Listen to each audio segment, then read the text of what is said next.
Hello there, thrill seekers. I got a question on the emails from a guy who wanted to know what to do when it seems like everything is going against you.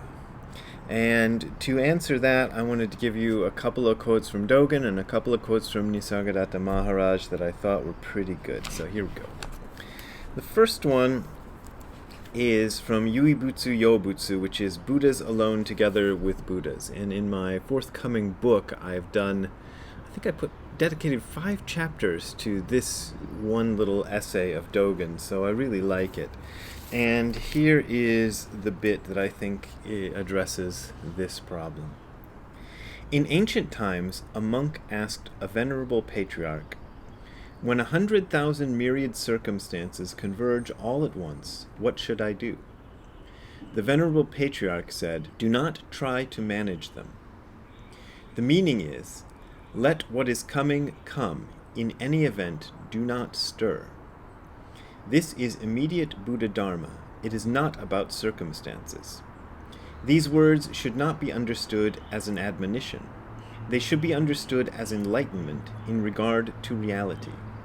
Even if we consider how to manage circumstances, they are beyond being managed. The second bit I want to give you comes from Master Dogen's Shinji Shobogenzo, which is a collection of koans that Dogen put together. So these are not written by Dogen. Well, they're written down by Dogen, but they're not composed by Dogen. They're traditional koans that he collected. Here we go. This is number 79 in Book 2, in case you're following along at home.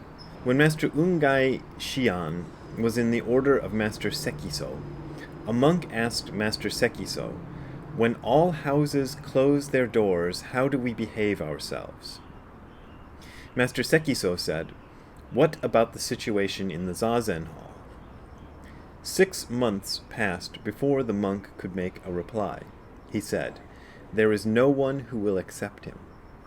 Master Sekiso said, "Your reply is very nice, but you have only said 80 or 90%.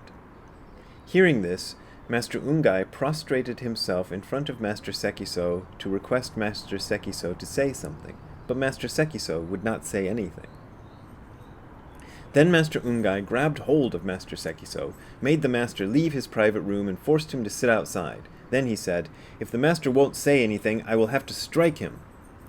Master Sekiso said, "I have found the words." Then Master Ungai prostrated himself many times without stopping. Master Sekiso said, "There is no one who is aware of him." When he heard these words, Master Ungai experienced a reflection of the truth. And I'll read you the commentary that Nishijima Roshi wrote about this. A monk asked Master Sekiso, "When all houses are closed, what should we do?" This question means that if circumstances, that is, the external world, are aggressive towards us, what should we do?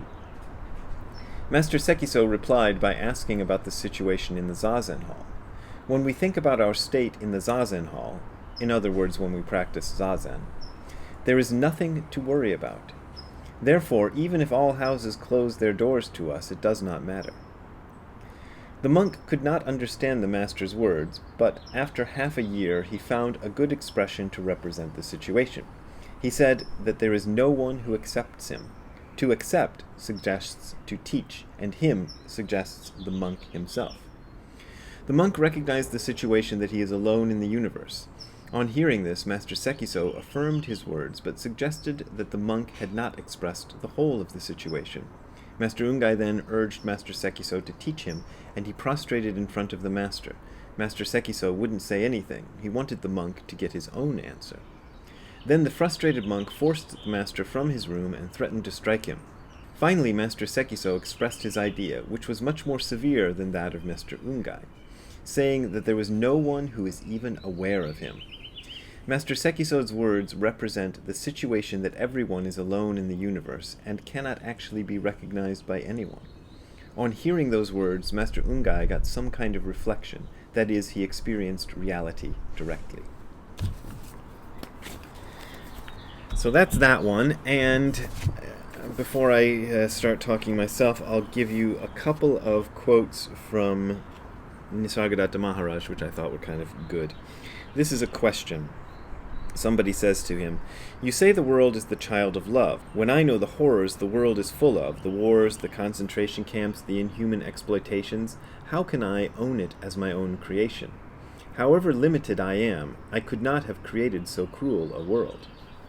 And Nisargadatta Maharaj answers, "Find out to whom this cruel world appears, and you will know why it appears so cruel. Your questions are perfectly legitimate, but simply cannot be answered unless you know whose is the world. To find out a meaning of a thing, you must ask its maker. I am telling you, you are the maker of the world in which you live. You alone can change it or unmake it." And the last little quote I'm going to give you is kind of a helpful or hopeful one. I like this one. "Passion is painful, compassion never. The entire universe strives to fulfill a desire born of compassion." So what everybody's saying here, what Dogen is saying, what the ancient master who wrote the koan is saying, and what Nisargadatta Maharaj are saying, is that there is no difference between the circumstances you find yourself in and you yourself. So when everything seems to be against you, that's an illusion. That's something we create in our heads, and I'm as guilty of it as anybody, so I'm not trying to exempt myself here and be all holy and wonderful and tell you how great I am. We all do this. We all set ourselves against circumstances and go, okay, things are not going the way I want them to go. Now I'm mad and I want things to go the way I want them to go. And this can be for trivial things like you didn't get the ice cream that you wanted, or the plane what you wanted is late or something, the trivial things. Or it can be really big things. My mother died of Huntington's disease, and I certainly saw that as something I was against, or the political situations, whatever one that you're against right now is something you're against. Anything you're against is seen as outside, and I'm inside here being, I'm just doing my thing and everything's against me, and that's bad. So I'm not saying just in trivial matters, but in very serious matters too, this happens. When Dogen says, "Let what is coming come, in any event do not stir," now he's not saying just sit there complacently and don't do anything. What he's saying is understand that circumstances are not manageable. You can't manage the circumstances. You can't fix the outside world. The trivial sort of way to look at this, and the sort of self-help book way to look at this, which is not entirely wrong, is to say that I can only change my attitude towards the circumstances. I can't change the circumstances. And that's actually good advice. But I think it's advice that's still born of the idea that there is a me inside who is different from the circumstances. So, yeah, change your attitude towards the circumstances instead of trying to change the circumstances. And in that way, kind of interestingly, slightly ironically, you can change the circumstances. You only have the power to change the circumstances when you accept them. But it goes even further. And that's why I brought the Nisargadatta Maharaj quote, in which he says, "Find to whom this cruel world appears, and you will know why it appears so cruel. Your questions are perfectly legitimate, but simply cannot be answered unless you know whose is the world. To find out the meaning of a thing, you must ask its maker. I am telling you, you are the maker of the world in which you live. You alone can change it or unmake it." So we have this incredible power because we have made this world. But one of the ways this goes wrong, I remember reading, Be Here Now, the Ram Dass book, one of the first spiritual books I read, and a big influence on my life at the time. So those of you who a year ago thought I was telling you that Ram Dass was a terrible person are wrong.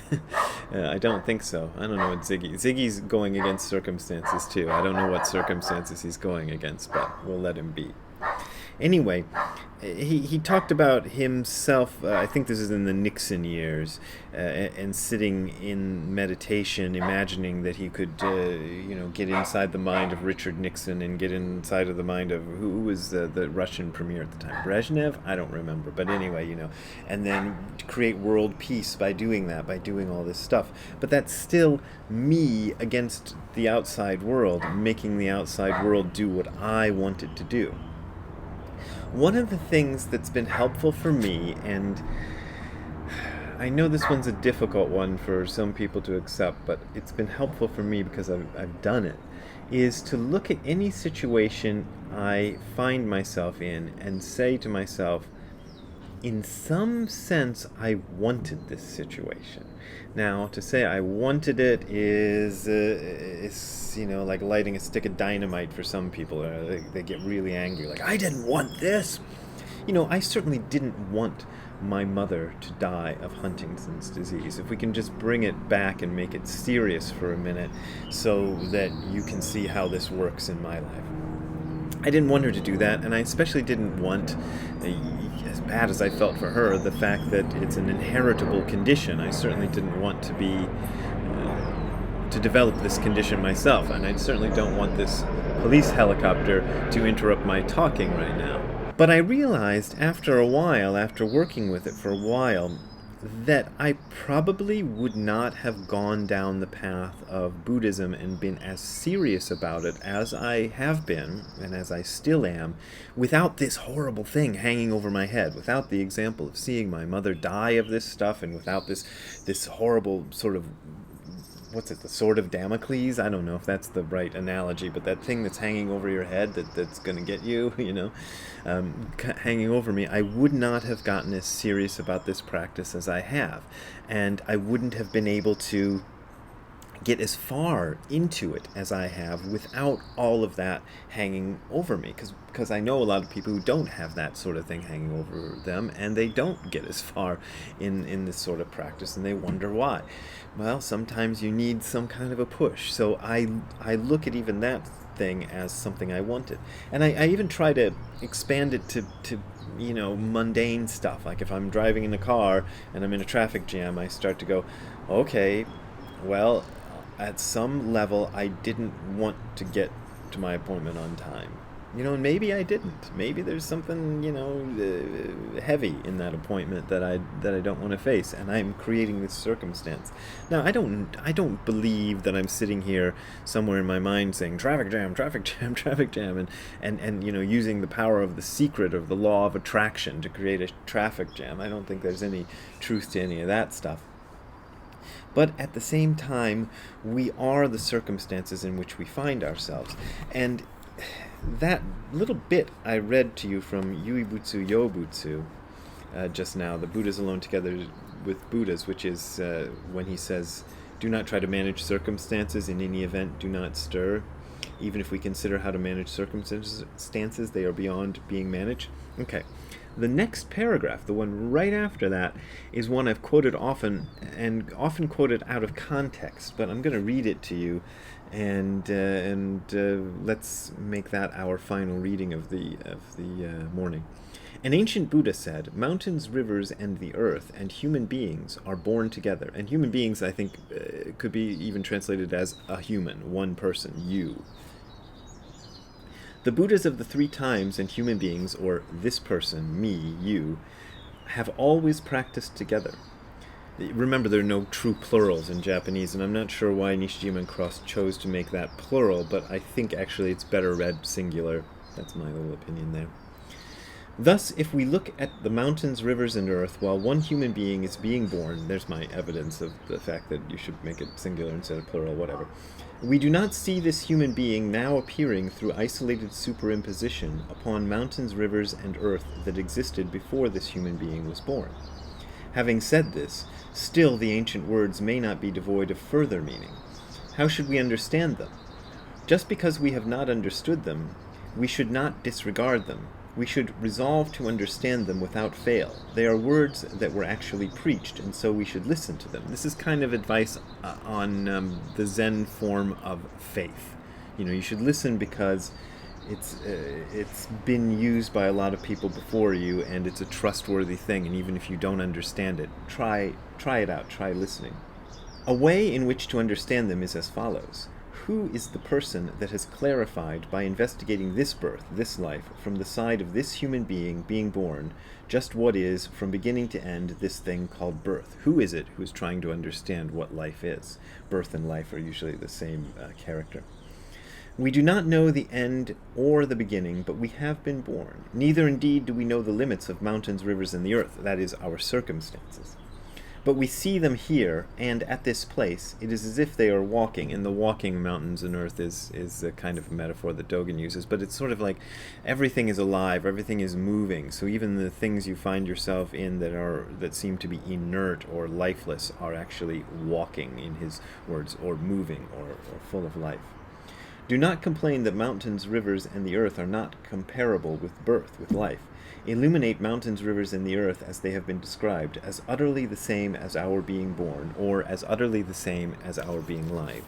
So look at your circumstances as utterly the same as your being alive. Your being alive and your being in these circumstances are utterly the same thing.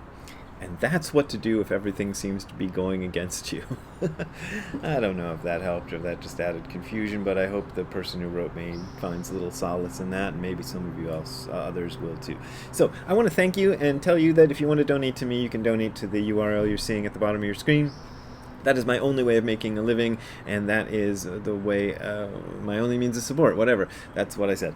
But if you're having financial trouble, don't donate to me. That's okay. I can handle it. But those of you who are donating to me are the ones who make it possible for me to buy puppy chow for Ziggy. I don't actually buy him puppy chow, but, everything else that I need. So I thank you a lot, and have a good time all the time. See you later. Bye. Hi, Ziggy at my feet.